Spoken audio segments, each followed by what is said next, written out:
This third time they came down there in a matter of hours. They ride gear, and this and that. Now they lined up outside no more sale.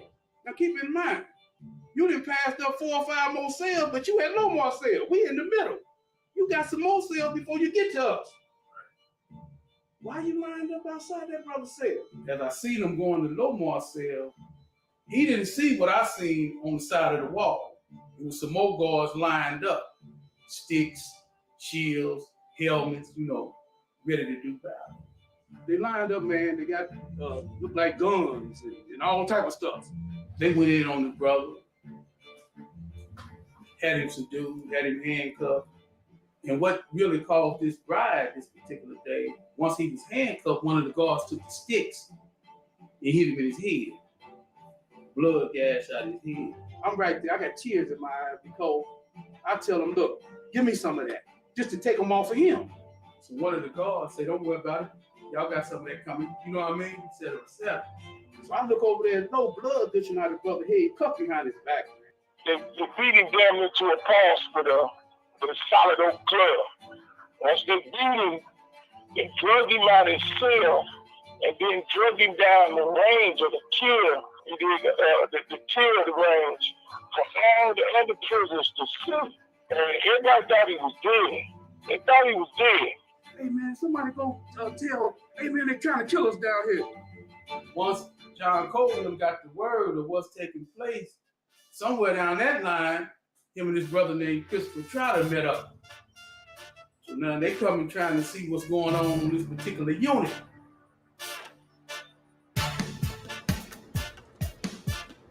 Welcome to another episode of I Am the Revolution. I'm one of your hosts today. I am CJ.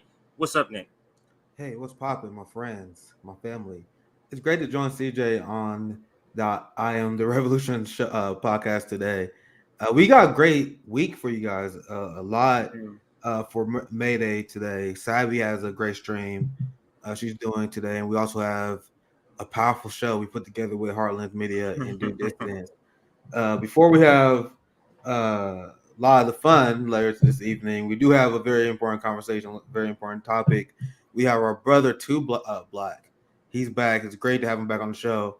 CJ, I'll pass to you for introduction. I want to get right into it because Pendleton 2, and I want to treat this conversation because we got a lot of new subscribers than we do compared to the last time 2 Black was on. So if someone's here for the first time, I want this to be an educational program for them as well. And we have ways for you guys to get involved as well to help these people out. But CJ, I'll pass to you. I want to get right into this. Yeah, so just a couple of quick things. We must shout out our new member. It was the first comment today, so shout out to our new member. Paul I think that's Chu. I think that's how you pronounce it. Paul Chu, welcome to the RBN community, and just welcome to all of our regular people. This is a very, very important conversation to have, and we had 2 Black on, or you had him on actually. And I think Kamal was part of that conversation where you had a conversation about what we're going to be talking about today as part of the I Am the Revolution, and that is the Pendleton 2 and 2 Black. I don't know if you know this, Nick, but the documentary you're talking about, 2 Black actually is involved behind the scenes in that. He's produced it. I think he's credited as producer on it. Go ahead if you're going to say something. No, go ahead. I was telling you, I know 2 Black been working on this for a while. He's been one of the biggest voices on YouTube. Go ahead, CJ. So let's get right into it. We'll hold all questions and everything till the end of the segment, just so as we can get through this important story and to tell. And we'll bring on 2 Black right now. And welcome back to the network, 2 Black. What's up, sir? What's good? What's good? Thanks for having me. Yeah, absolutely.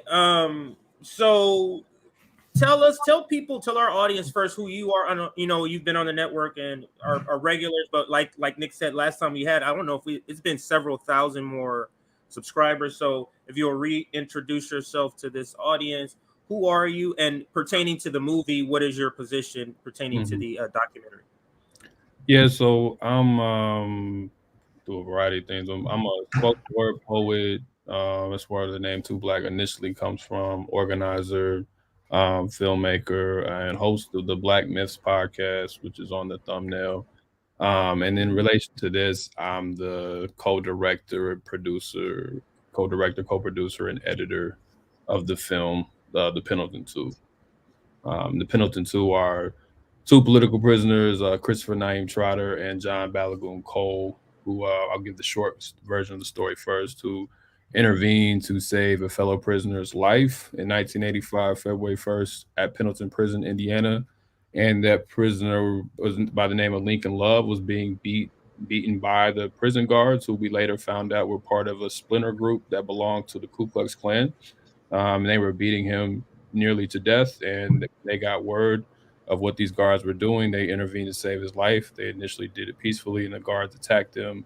They took over the prison, and they received 200 years for doing such. And they spent 20 years and 32 years in solitary confinement. The film documents all of this.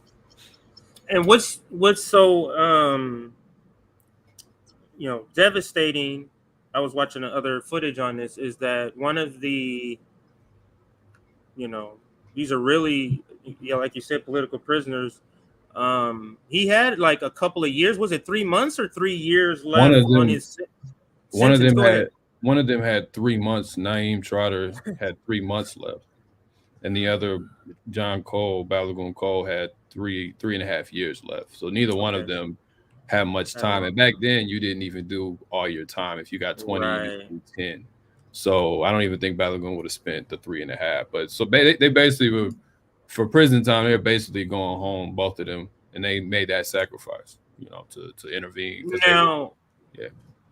Sorry to interject, but now I'm thinking, when I think 1985, I'm thinking back to that era, and our audience, some of us may be too young, but there's a movie called Colors that's about this era, just to kind of give you a feel of sort of what the police state is like, and the prison system is an extension of that. So you can imagine when the cameras aren't there, you know what I mean, what's really happening behind the scenes and at this prison. Now, the prison where all of this happened is called Pendleton, but it used to be called the Indiana Reform. Yes. And then in 1985, to your point, like, yes, the Anti-Drug Abuse Act, that where we get the crack cocaine disparity, that was in 1986, right?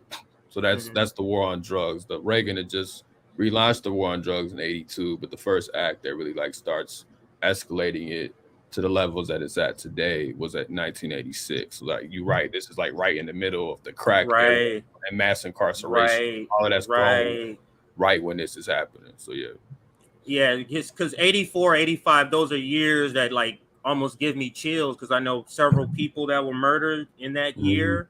I was living right in the midst of Compton. I remember I used to have to take the train tracks. Literally, sometimes I would get jumped and sometimes I wouldn't. And it was a known thing. I knew that this was going to happen as I'm walking to school. But what I remember, to the point of the documentary and the subject, what I remember is a lot of men in during that time in the city going away. And I'm just like, where the hell did they go?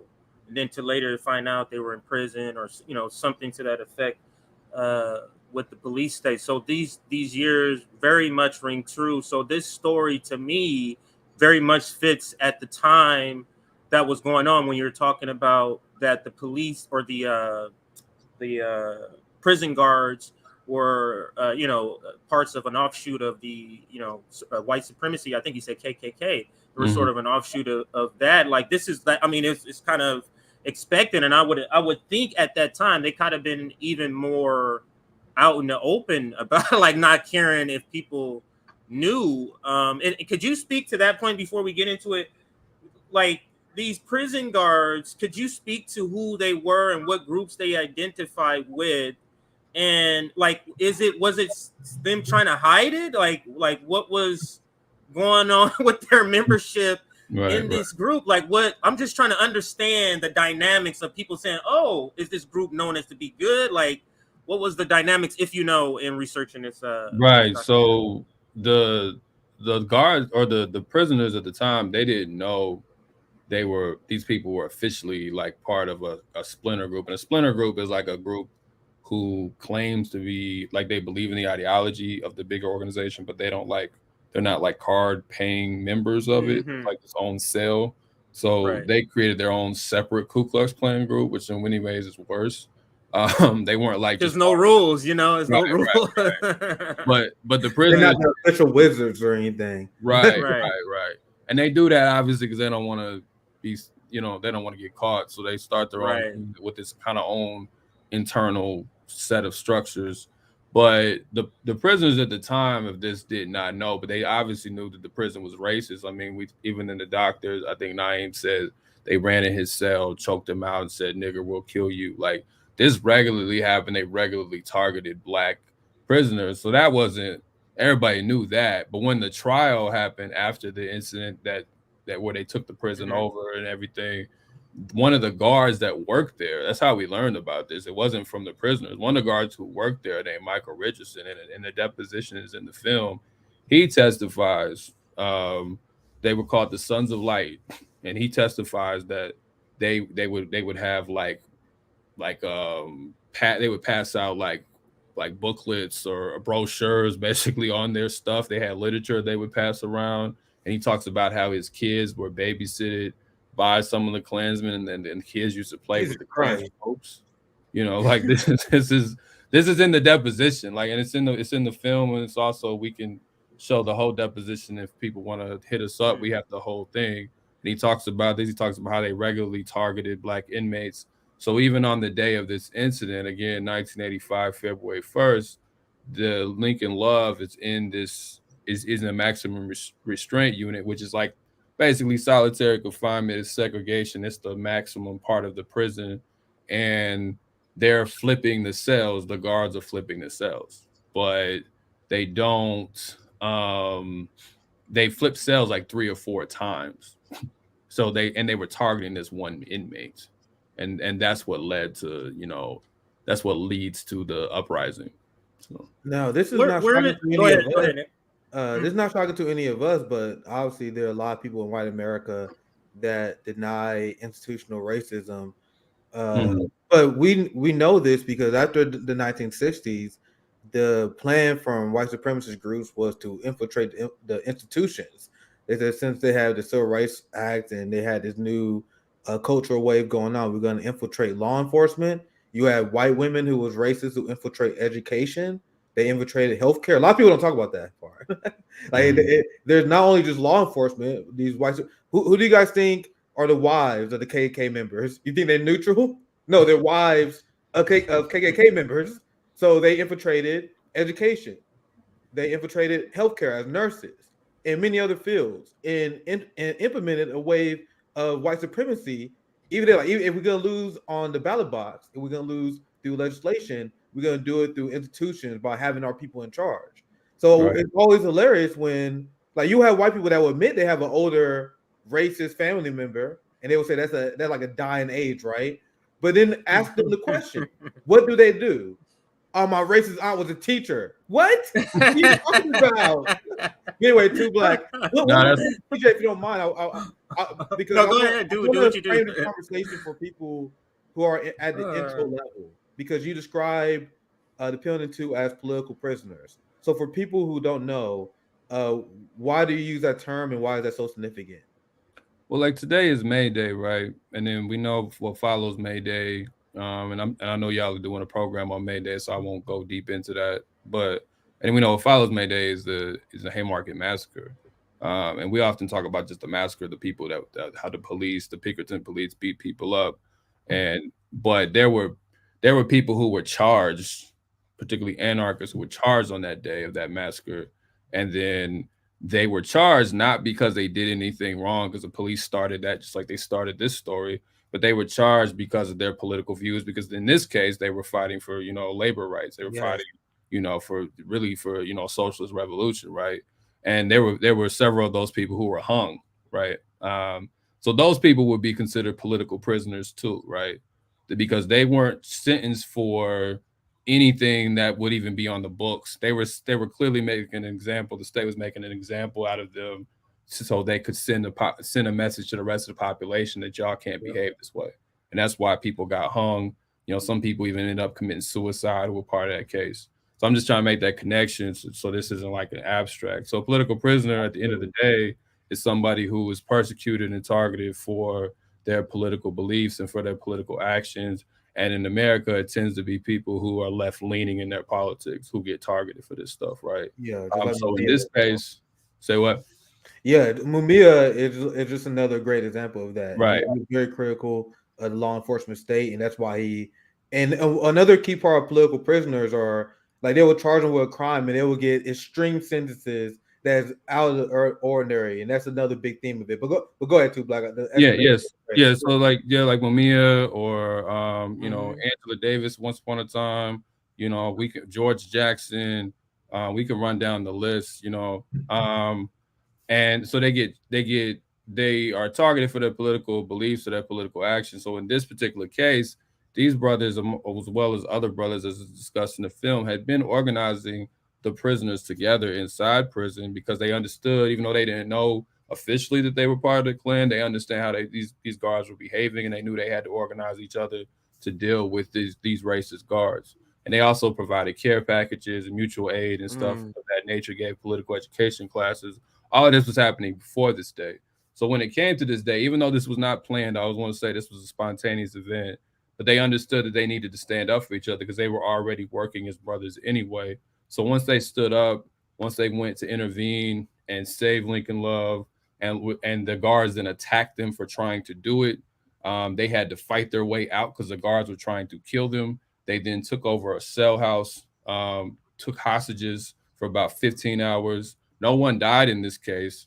And they had like 14 demands to improve the conditions of the prison, whether that was, you know, more diverse guard staff, because at the time there weren't even any black guards. So no one even really had an understanding that wasn't going to work either, whether it was, you know, better conditions, like just more rec time, higher wages, etc.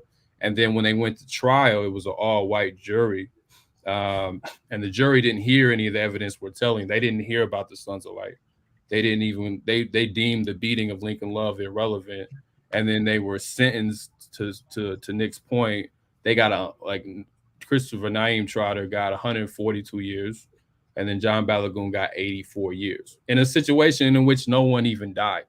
At worst, people were stabbed and they went to the hospital for a few days, and they might have been traumatized in it. And even when they took the hostages, they protected the hostages because they knew if they didn't protect the hostages, that if we think about like Attica or something, when someone died in Attica, the state of New York used that as a reason to kill everyone, including the guards. So they protected the hostages. None of the hostages died, and they still got 142 years, 84, 200 plus years for this, right? So clearly this has nothing to do with the actual whatever you think they might have did wrong, because they've already been in prison for 40 years. Clearly this is about the fact that they stood up to the Klan, they stood up to the state, and they protected a fellow prisoner. And you took over the prison, and the state was like, we're going to send a message, you don't do that. That's clearly what this is about, because it doesn't make sense to give anybody that many years, especially when no one even died. You know what I mean? It doesn't even. Well, I want to interject this part because it sort of, for me, clarifies, because we have to look at this through a slavery context here, because we're talking about a prison where slavery is legal on the books. So think about this story. Think about what this is. This is a plantation. This is literally a plantation where slavery is legal. So think about what would have happened if slaves saw another slave getting beaten. They tried to interject and protect and say, hey, you ain't going to do this till death. What would they do? Oh, really? You're going to die. Now, what did they do? They essentially killed these people by removing their life. This is the state doing it. It's the same thing. You're going to try to protect the slave? We're going to take your life. We can't do it out in the open because now it's publicly, it's not palatable like it used to be. So we'll just give you 140 years. That's taking somebody's life. Yeah. I mean, So ain't enough we have time to do- understand this yeah. is a slave. This is literally legal slavery, and what a Yes, sir. state will do to slaves that do anything out of line. I'm sorry to interrupt, but to Black, you were going to interject. Go ahead, sir. No, that's fine. And I think Balagoon actually says in the film, being sent to that particular prison was like being sent down the Yes, I do remember him saying that. he literally described it that way. I mean, he talked about they had a mentality that he says was from the 30s, 40s, and 50s, right? So they had a very Jim Crow plantation mentality. I think he even said they had a plantation mentality down there, right? Mhm. That's how they treated you, you know. And so yeah, it was definitely like that. And the political prisoner angle works here again because yeah, that's what you do. You make an example of the runaway slave. You make an Right. example of the rebellious slave. Like that's what you do. And you make an example and you send that and you make that example for the entire plantation so they understand that you can't do those things either. So it's very similar. It's not exactly the same, but it's similar in that sense that Yes. they're trying to send a message. Even when we think about post-slavery, when we think about something like a lynching or things of that nature, the point wasn't just to lynch the person. The point was to send a message to that population to don't do. And a lot of, again, connecting this back to May Day, a lot of people talk about lynchings in regards to, you know, white women and stuff, but a lot of lynchings were actually tied to labor. A lot of people were lynched because of whatever their labor politics were, and then they would get lynched so, you know, the sharecroppers didn't rise up or something of that nature, right? And that's to keep everybody else down, like don't even look white people in the eye. So yeah, they made an example out of them. And part of our job is to stand up for them, because if not, then then making that example works. Then the chilling effect that they were attempting to do works. That's why you must defend political prisoners, because if not, like they can come for everyone. You know, this isn't limited to anybody.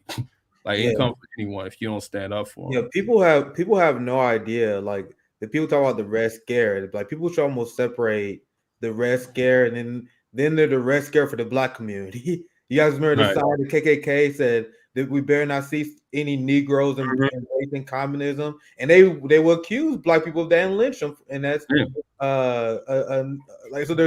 There's like a whole Red Scare that went in our community, and that's why they accuse MLK of being part of communist training school. Like it's a long time a tradition of accusing Black people of wrong thought, and it's funny you see this to this day, right? Yeah, well, you see it with the African Socialist Party. Yeah. Right? Yes. Yeah. Right now. Yeah. Yeah. So I have it queued up to the first timestamp here. So I'll go ahead and play, and then we'll comment on the other side of the clip here. So let's listen. This is the Pendleton 2 They Stood Up documentary. You can find this on YouTube. I'll put the link also in the description. And what do you want us to do with the inmate? The officer talking to their superior. Their superior said, kill the son of a bitch. These are court documents. These are facts. Right. 61 that, brother. And all the other, COs start coming from everywhere. I mean, I'm talking about, I ain't never seen so many COs converge on so few people, right? Right. They were converging us. Right. I feel this about them. They had some heart. You know what I'm saying? They weren't scared, right? And I think the only thing that really stopped them from coming in on us is over the radio, they heard that it was a riot, but they had to rush out the unit to kind of support whatever else was going on. Now, at this point, when we come to the defense of Wicked Love, which is the defense of a third person, now we're hunting. Now it's all about our survival. So now we went from being on, the offensive to the defensive, right? Right. So we know that we can't let them take us alive because they're going to kill us, you know? Right. We're already injured these COs, you know what I'm saying? They're asking guards to shoot us, to kill us. One officer refused to do so. That was in the tower, refused to shoot us. Was racing us and trying to beat us with the clubs, and in return, you know what I'm saying, we were forced to, stab him. In the process of stabbing them, we was asking about this brother. Unbeknown to me, the superintendent made his way to the infirmary, and he was in the room that he got Wicked Love. at this particular time treatment, doing x-rays and administer treatment. I don't know it. So I'm trying to open this door, but the door won't open. But mysteriously, the door wasn't locked. It wasn't locked. It was open. It just wasn't open for me. Right. And the good thing that it didn't open because the warden was there with a guard and he was armed with a shotgun. And we opened that door and gained entry to that room where they had looked for, and it probably blew us away. Now the grace of God, that door wasn't open. Once they tried to get over into their unit, then guards started locking down certain parts of the unit where they couldn't get back. So because the door wasn't open, COs was coming from everywhere, and they had kind of like corralled us in there first. Once they came through the back entrance and the front entrance. Now we're forced to just fight our way up out of there. Just imagine that. Imagine that. This was that environment at that particular time. Once we got back out there on the compound, we ran towards the guard hall, and by the grace of God, I was able to get away, right? And once I get to the guard hall steps, we try to turn around and see that I'm locked out. So that's when we grabbed the guard, forced him to open the door and let me in. We'll pause there just for a second. I mean, that's goodness. I mean, what you must have been thinking. These guards, they're legally able to kill you, hunting you. Like, just think about a person goes out of whatever rules the society have made. I'm in survival mode. I am trying to preserve my life. I'm going to do whatever necessary. You get what I'm saying? Like, I'm just trying to think how I would be thinking in this moment if I'm and I love the way the story's told in the documentary because the music is really giving you the feeling of what the people, their heartbeat is racing. Like, what the fuck is happening? These people are after us. But I heard one of you wanted to chime in. I couldn't see who it was. No, go ahead. Two Black, if you want to chime in. If not, we can go ahead and play. Yeah, okay, because I can't see. I'm on the video screen. Let me know. Give me a verbal cue if you guys want me to pause. Yeah, the video. I was just gonna, again, I want to give credit to everybody that was part of this. Whether that's myself, whether that's King Trill, my co-director, and the entire defense committee. I just want to emphasize that because it's not. I don't want anybody to think that I did all this by myself, right? So putting all this together was a team effort, and it takes a lot to sit and listen to this a million times and figure out how to even piece it together. But yeah, like we try to really make it where the music, it literally turns up as the story goes. That's on purpose, so people can feel that temperature. Because you can imagine initially you approach peacefully, and then you are attacked by the guards, and then they get on the bullhorn, they get on the intercom, and now all the guards are racing, and now everybody in the prison is trying to chase you, and it's not even that many prisoners that are trying to, seek help here, and then they gotta go into attack mode, and from, like you said, from the defensive to the offensive, and they know the order was already to kill Lincoln Love. Now the order is to kill us.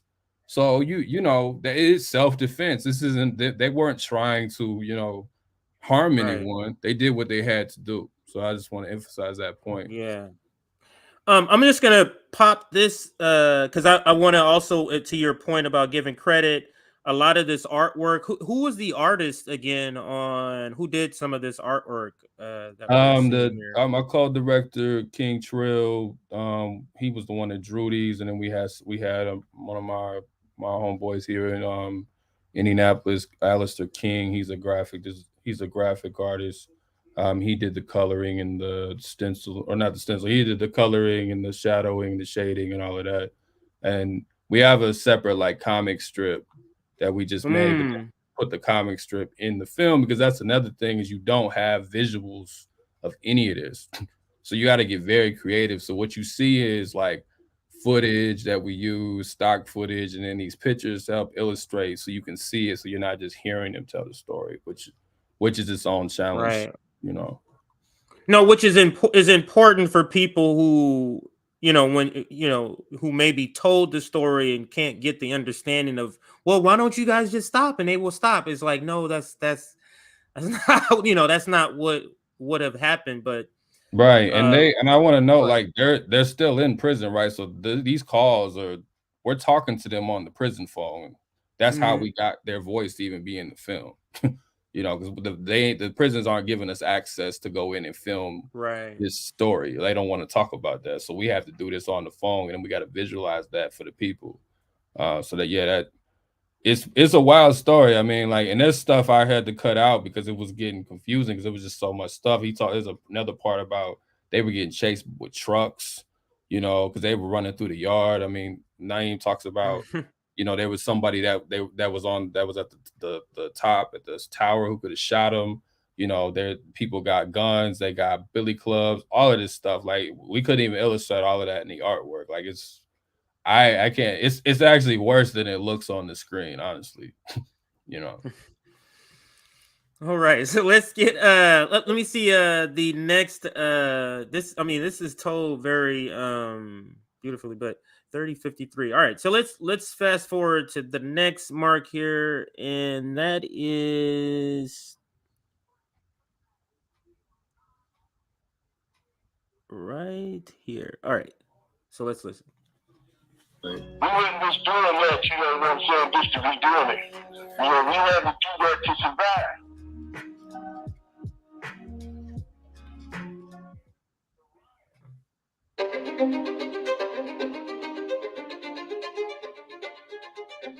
An Indiana reformatory is an artificial environment that usually brings out the worst in a person placed therein. The overcrowding conditions that have captured federal court's attention are responsible in part for the stress. Attitudes of personnel, meaning guards, towards inmates tend to be abrasive in the extreme. One of the officers involved in the beating that set off the riot in this cause is now in federal prison for that duty. The Indiana Reformatory is sometimes likened to a jungle, and with reason. I wanted to stop it here and read this for myself and for the audience also. Indiana Reformatory, that's the name of the prison, what we call now Pendleton, is an artificial environment that usually brings out the worst in a person placed therein. The overcrowded conditions that have captured federal court attention are responsible in part for the stress. Attitudes of the personnel toward the inmates tend to be abrasive in the extreme.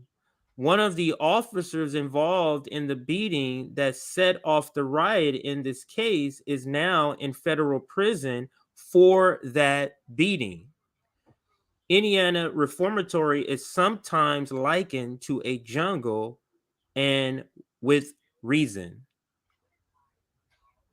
And this is a court document. Go right. ahead. This is the pre-sentencing investigators. Like, so this isn't even like, again, this isn't the opinion of prisoners. Not that their opinions are any less valid, but this is the opinion of somebody who works for the state. This is the person who recommends the sentence. This same person actually recommended that they got all the years that they got, which is this is like a major contradiction. The person that wrote this recommended that they get the 100+ years or whatever that they got. That's how it was told to me. Because it's civility. It's that yeah, slavery, but get in line and fill out the right paperwork kind of thing. You get what I'm saying? And that's how civility locks us in these places where we're filling out paperwork that they never take or requires a fee. I'm giving you just like there's obstacle after obstacle to get this process so completed, but this short little section here is just eye-opening for the 2 points. For first point being this is the court document where they're at. I mean, the attitudes of personnel towards the inmates tend to be abrasive in the extreme. Like, and then so when he says one of the officers is in federal prison for the beating, is he referring to the original beating that started this whole thing? Yeah. Okay. And they were actually acquitted of any charge, I think, related to anybody that was involved in the beatings, but because they were charged for even more. So this just shows you, like, even the state is on one hand admitting that this is bullshit, but right, yeah, it's sentencing them to these ridiculous, life. Crazy. Yeah. Because it's not that you were done wrong, slave. Is that you had the audacity to challenge me. Even if you're done wrong, you need to stay in your place as an inmate. That's how I view this. So Yeah, but we like, can continue. I Go mean, ahead. and then again, and not that this is exactly the same thing as slavery, but like Yeah, it's completely different. We don't want to make everybody think. right. We're just pointing out the parts that are the similarity. same. Go ahead. Right. Go But ahead. I will say, even with that being said, sometimes, overseers were punished for how they treated slaves. It didn't end slavery, though. Mhm. You know what I mean? So Yeah. sometimes an overseer could be go too far, because it's like you're beating up my property in that case, right? Like, you're fucking with my property, so you need to chill. And sometimes they would get in trouble. So sometimes the guards do go too far, or sometimes the cops, and too far is relative here, right? They go too far Right. for the people who are over the situation, and they might be punished, but that doesn't That's mean a that, great point. right, that punishment doesn't mean it's not a condemnation of the state or the You system. already see people say Derek Chauvin was charged, so that shows that there's no problem with law enforcement. Right. That's a great point. Yeah. And that's just not even true. So yeah. Just ridiculous. Let's listen in some more at this point here before we go to the next timestamp. Let's listen. This is the state's three-sentence investigator. These are not my words. What we became aware of, they had their own, the guards had their own inside clique, so to speak. It was discovered later that there was a group of officers who called themselves the Sons of Light. Right? Yeah, we was fighting hell of injustice inside the belly of the beast. Came out later than white supremacists. White supremacists. Yeah, it came out that they were white supremacists. And like I said, at that particular time, I didn't know. I didn't even know a whole lot about white supremacists. You know what I mean? Didn't even know what we was really facing, to be totally honest. There was a clandestine organization called the Sons of Light, which was the offspring of the Ku Klux Klan, and these were prison officials who openly displayed their hatred towards black prisoners. Then, like I say, I think over the years, and the brothers went to trial in court, a lot of things started coming out. The officer started saying, well, I had orders from this one. No, that one over there told me to go in there, beat him up. And people say, how do we know what was going on? We know because we've been subjected to it ourselves. I had been subjected to it. I had 5 guards come in my cell. I was shackled and handcuffed. And one of them choked me out and said, nigga, we'll kill you. You know, they had a plantation mentality down there. Mm-hmm. When we got down, They had a plantation mentality down there, is what he said. Just amazing. there, you know, it was like, going to Mississippi, because they didn't have no qualms about calling you nigga, out of all the staff and correctional or prison guards down there, I think it was only about 4 black officers. Everybody else was white. And they had been there for 20, 30 years. And so the mindset that they had towards us was straight from the 40s, 50s, and the 60s. Like one day I was walking on the walks, and I happened to step off in the grass, and I heard a whistle. But I didn't pay no attention to the whistle. I thought a dog was supposed to answer that. I didn't answer it. So when the guard called up with me, I made it to the hospital infirmary. He said, "Did you hear me blowing that whistle?" I said, "I heard a whistle, but I didn't think you was blowing it for me."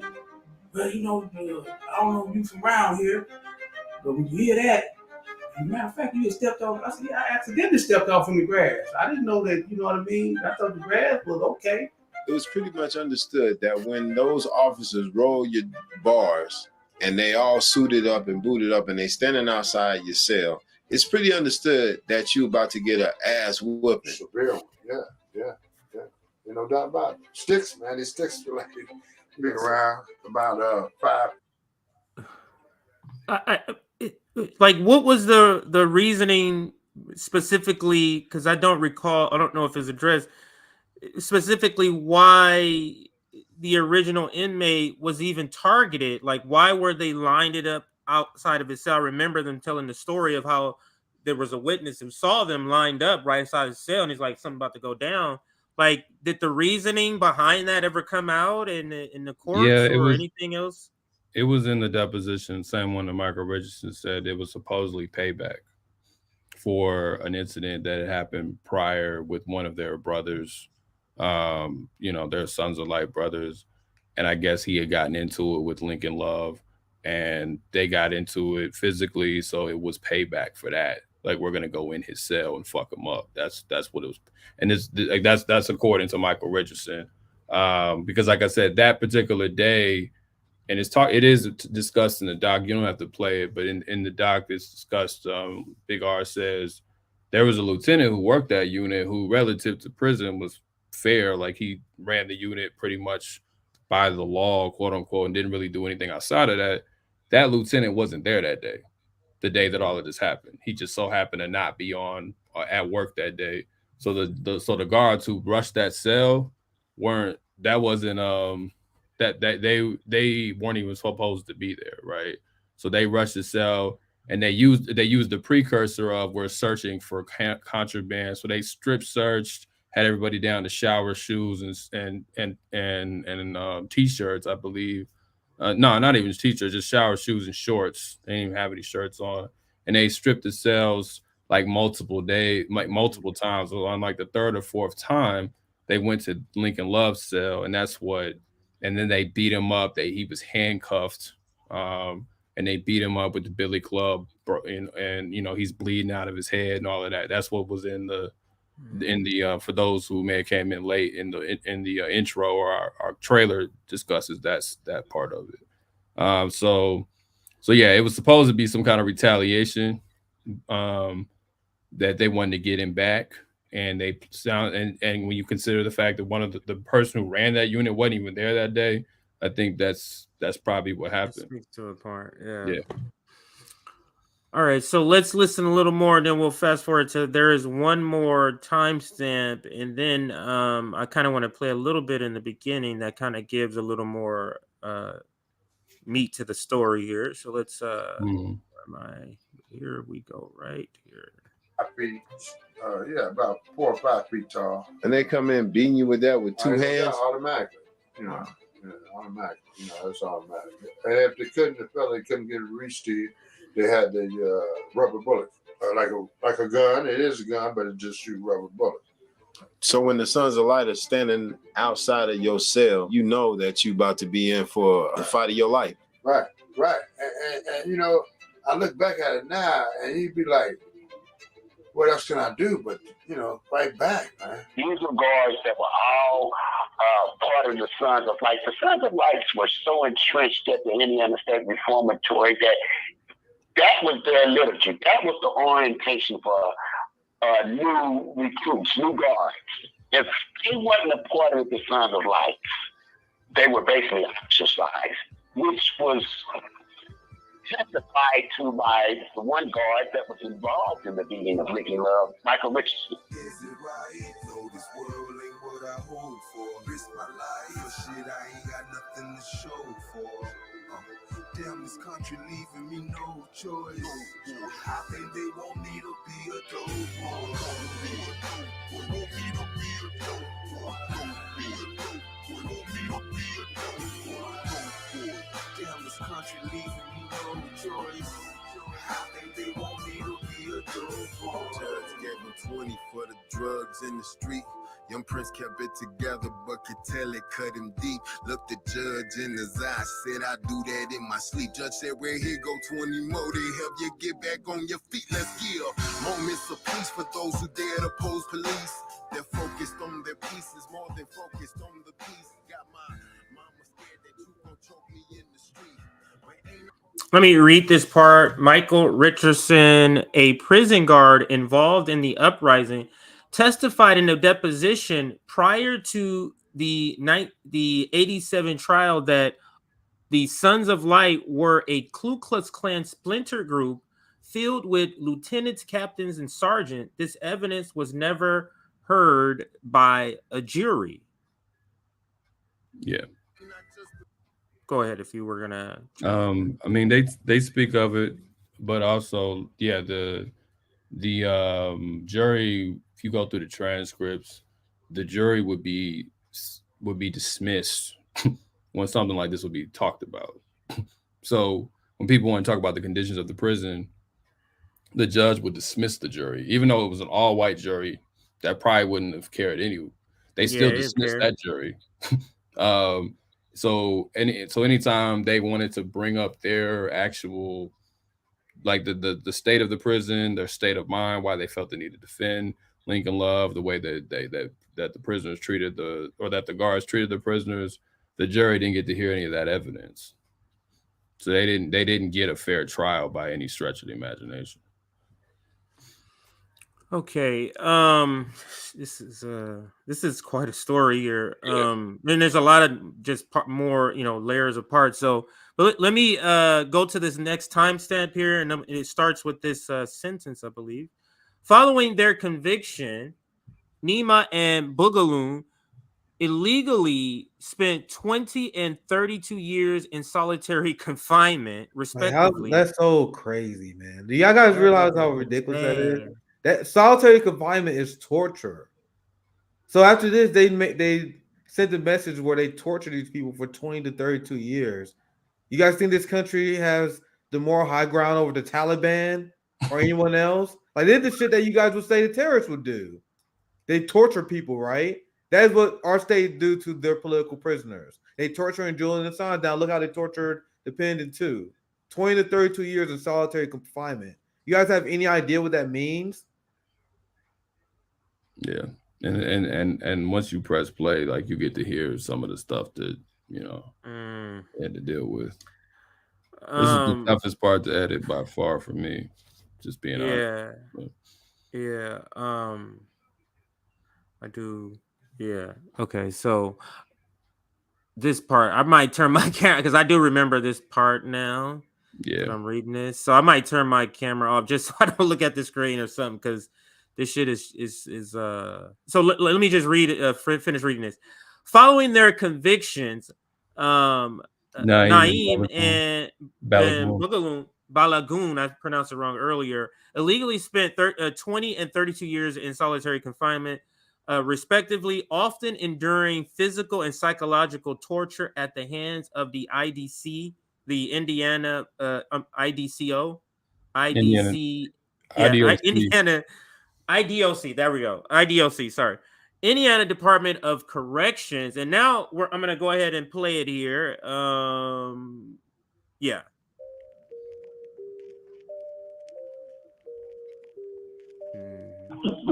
Life after that was hell. It was hell.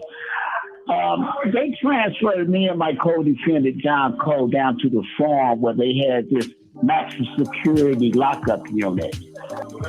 And then the next thing I know, they would have the East Squad in front of my cell.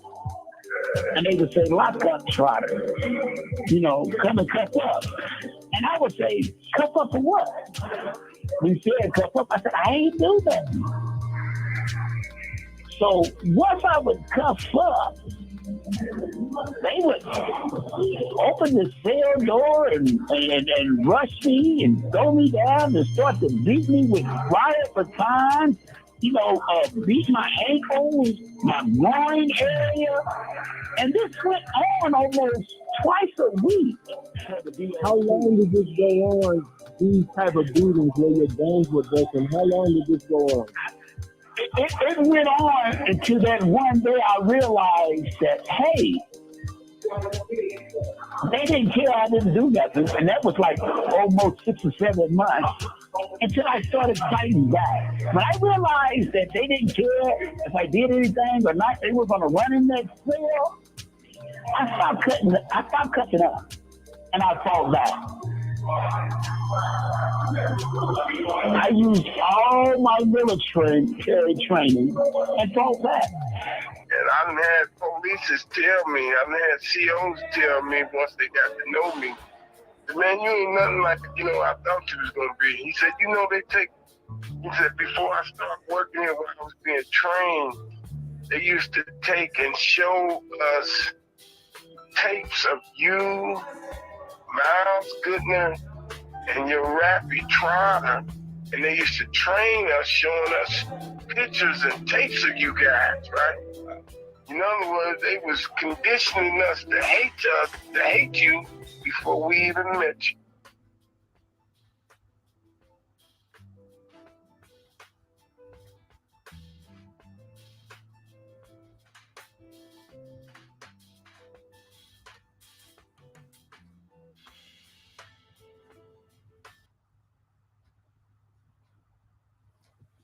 Turn my sound on. All right, so let me go ahead and read this part because it might be a little small for some of you to read on the screen. You might want to play it a little bit more. There's a little more words that are going to come. Oh, there's more words that's going to be at the. Okay, let me play it, and then I'll Slightly.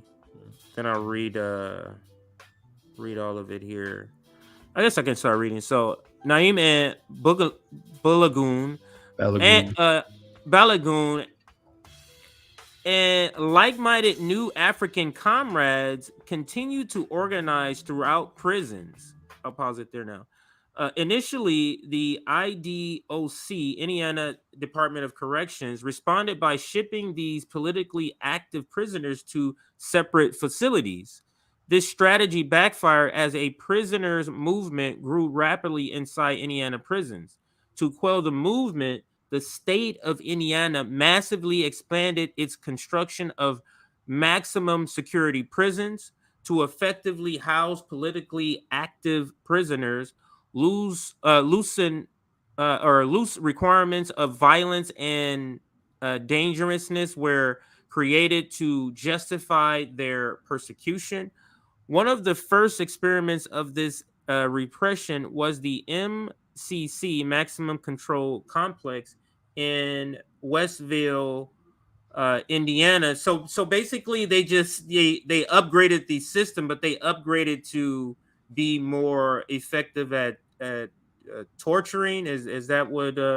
Yeah. So essentially, what happened here? yeah, this part was a lot because there was a lot we had to cut out. So this was our attempt to try to really crunch in a lot of information that we didn't have time to put in there because we wanted to keep focused. But like I was saying earlier, they weren't an anomaly. They were part of a network of prisoners who organized with each other and would help rise political consciousness and was giving people game to go back to their communities and serve in positive ways. Like they were doing this throughout various prisons in the state, particularly the top security prisons.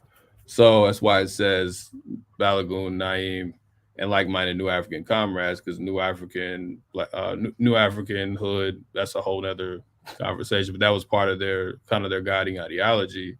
And the prison system initially would just kind of like they do on the streets, right? They would send them out to separate prisons, and they broke them up so they couldn't like work together. And then eventually they built these maximum security prison, just the units to house them on. And this is where, like in many cases, you don't have any windows.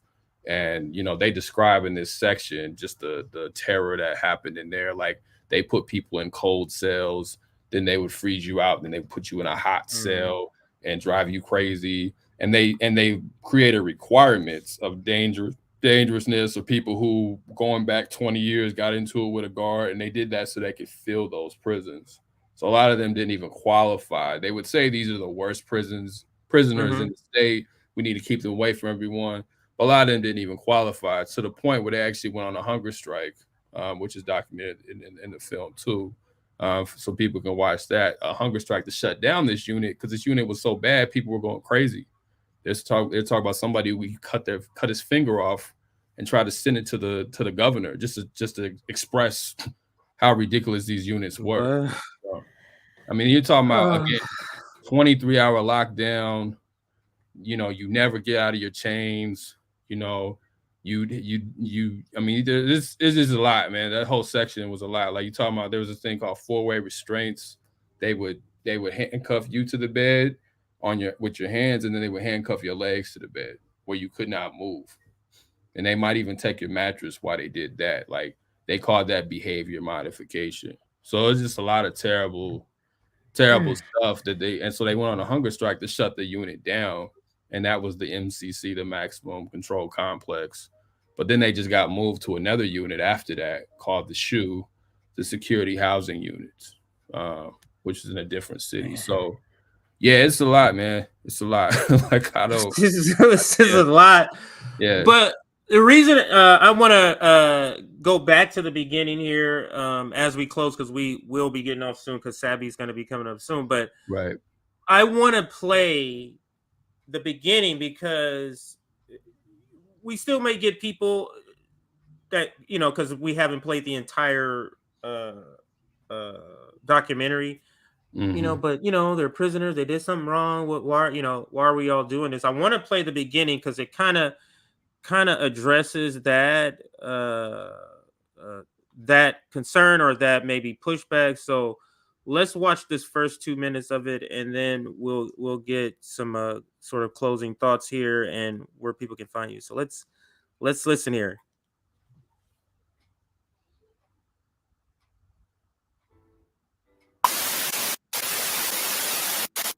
First of all, let's start with the documentary itself and the Pendleton 2. Okay. Start with what happened, in your opinion, to them.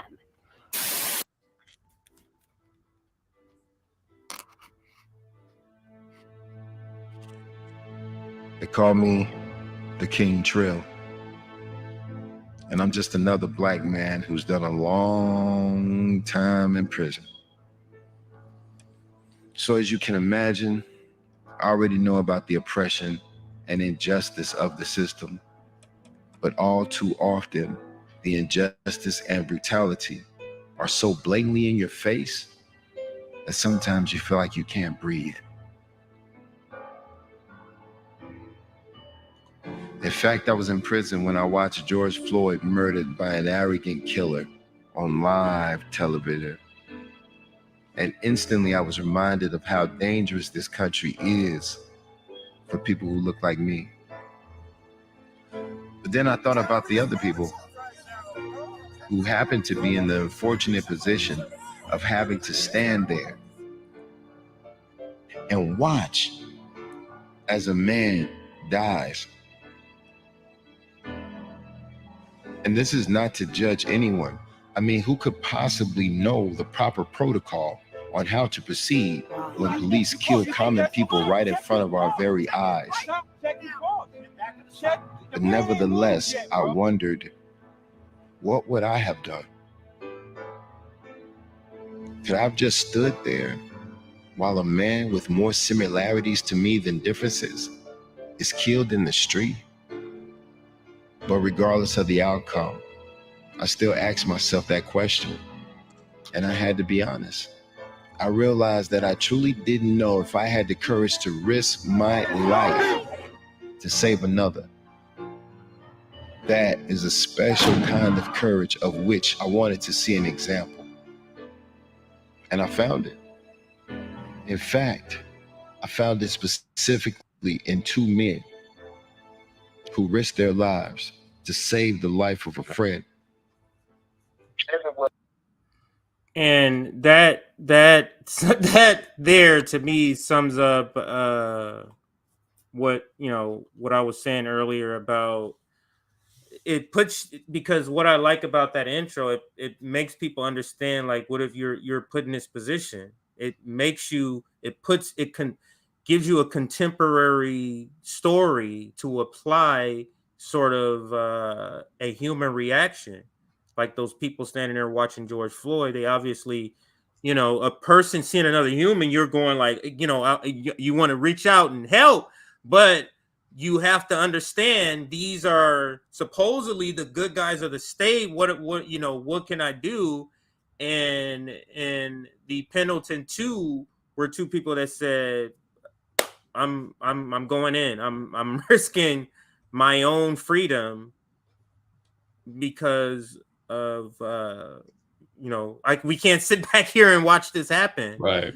So right. just imagine if somebody in the crowd for George Floyd, that, not to give any sort of critique, like if you didn't, I'm not at all giving you a critique, but I'm just saying if there were a Pendleton 2 in the crowd with George Floyd, what would have happened? And that's sort of my summation of, you know, one of my final comments. I'll pass it to you, Nick, and then give it to it's hard to tell what you would do in those situations. Like, like as a martial artist, those like mental exercises we try, like it's like the fight or flight reflex. It's almost as important as training your skills. You gotta make sure that you're mentally ready to be in a fight. You don't want to be in a flight reflex. It's something that you gotta actually work on, because people always have like this idea of what will happen in a traumatic situation, but then there's like this freeze reflex. You gotta actually fight that. One thing that I also work on is I try to tell myself, you never know, and I never know how I'll react to something like this go down. But if I see injustice, I want to step in. That's why I learned how to fight. Standing up against bullies, standing up against people who cannot stand up against themselves. So that's the only thing I can implore people to do. Like, put yourself in the mindset where if you see something bad happening, step in. And you literally got to tell yourself that, because if you don't, you never know what you would do. You see all those videos of people being bystanders. A lot of those people are not bad people. They just kind of freeze. Like, that's the freeze. Like, people see crazy shit. Like, oh shit, that's crazy. Just tell yourselves, we gotta act. We gotta believe in community. And I hope I do if a situation arises. I don't even know, guys, but you just gotta mentally prepare yourself. But Two Black, CJ, anything else you guys want to add? No, I want to give the floor to Two Black, and any, you know, final words on the documentary. I'm gonna also toss up the website as you talk. So if you want to say anything about the website, you're welcome to do that too. But I'll pass the floor to you to kind of just sum up, you know, what you wanted to present in this hour with us. Yeah, I mean, you know, thanks again for giving us this chance to, you know, discuss this with the audience. Like, you know, every opportunity is appreciated, because, you know, these brothers been in prison for 40 plus years now. So we trying to, you know, do everything we can to get them out. Quickly on the opening, that was a brilliant commentary by my co-director King Trill, making that connection. And there's actually a part at the end of the documentary where one of the Pendleton 2 talks about how they stood up, and he's like, George Floyd would have been live if somebody stood up. And again, not to criticize people, but it's also to show like we can do things that actually intervenes before someone is killed, as opposed to responding to it after the fact. And that's what they did. And they did that not just because they were wonderful gentlemen themselves, but because they were part of a community inside prison that politicized them and educated them to where when that moment arrived, to Nick's point, they were prepared for it. It wasn't something that was so random, like they knew what needed to be done because they were already prepared for that. So if people want to support, the easiest way is to do it, for those particularly who are watching right now, is sign a petition, because these petitions have actually been pretty helpful in moving their cases forward. One of them, there has been some progress in their case finally, and it's been because we have shown that there's people outside in the world who support their release and them coming back into society. So if you click sign a petition, it's literally just a Google form. You don't even have to write anything other than your name, your email, and some basic information, and then it goes to the proper channels, to the prosecutor of the county that they got charged in, and then the governor of the of Indiana. If you have any money that you can give, please donate. Click on that link. Again, this is at pendleton2.com. It's literally in my name, on my page, right on my screen. You can donate. Anything is appreciated. And if you are part of an organization or some type of community and you want to get space, we can always set up a screening of this film, and you can bring people out to the event. We can make ourselves available. If you're close, we can show up. If it's far away, we can make ourselves available on Zoom, and you can show this event. You can show this film to the people in your area.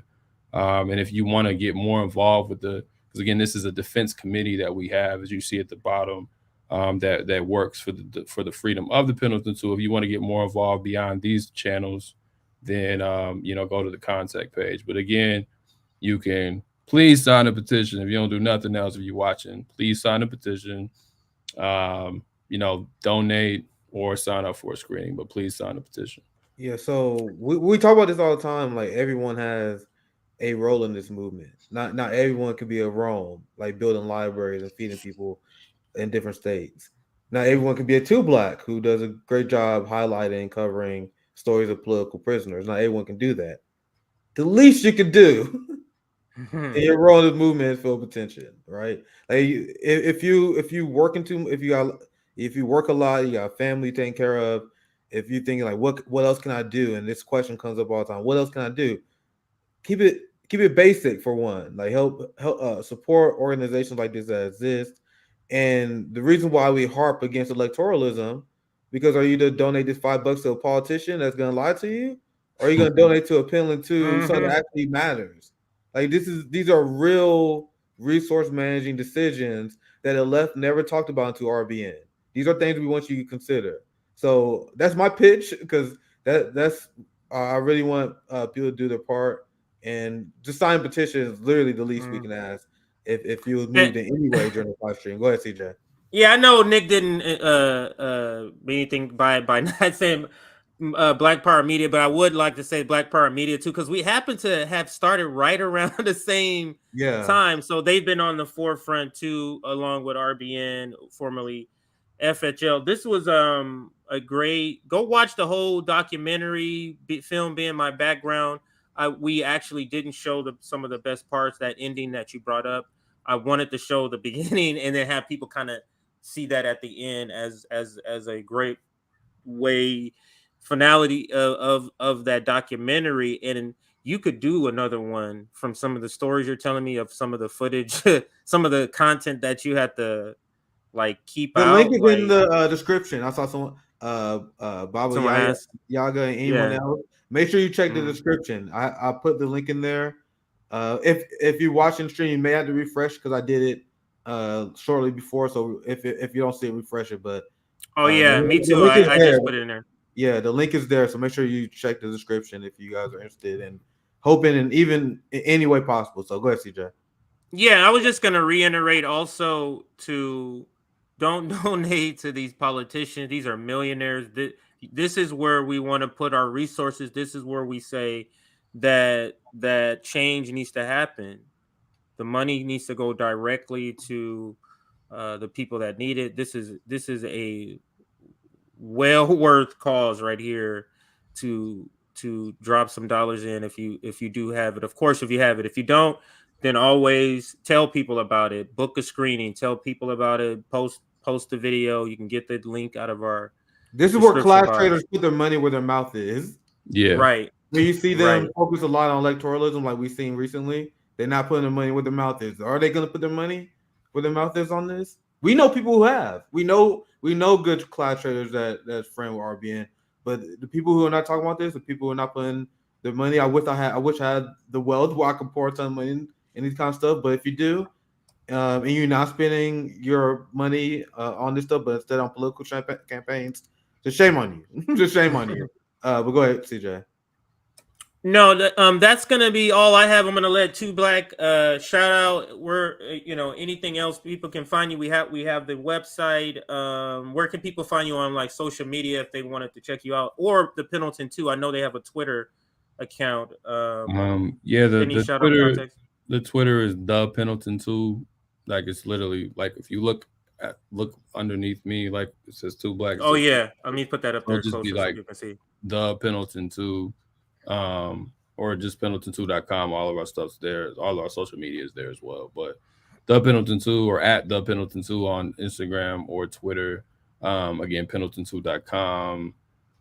If you're looking to find me, it can be. Thank you for Husan. If you're looking to find me, it's 2_black_.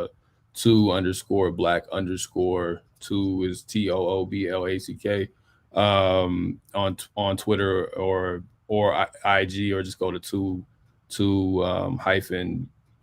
black.com, one of those, or 2-black.com, excuse me, if you want to find me.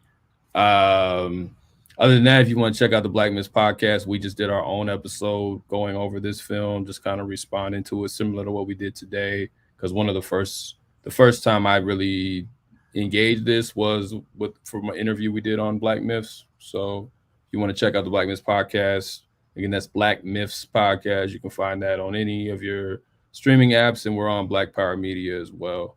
I also want to thank Breakthrough News because they hosted this. Yeah, I saw them. I want to thank them for that, and all the other people who've given us platforms thus far. So I definitely appreciate y'all for bringing me on, and I hope to be back to talk about this or anything else and other stuff too. Yeah. Oh yeah. By the way, the Laundering Black Rage, I haven't actually said this to anybody publicly. It's officially gonna be a book, so I'm writing that. Right now. Wow.